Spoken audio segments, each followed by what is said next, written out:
sung nung pa then ka ki pa e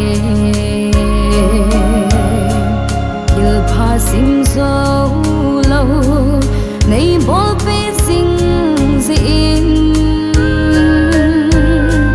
pi la pu dai gui phat the na bo in aso na pa de hon kit sen na kin thing ka nei thei zui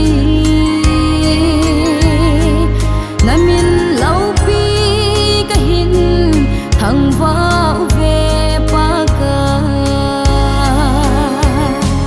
tu nin pa then thêm pu hul han gui lung hen lang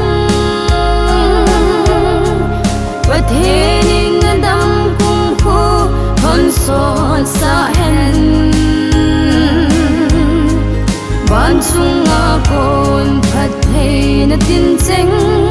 noi lam a kon phat thei na tin cheng na hin ko hum ke sin na thon pi sing hon hen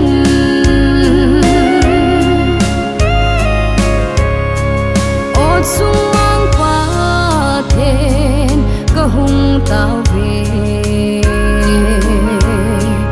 Christian in sung nom asim don hon na din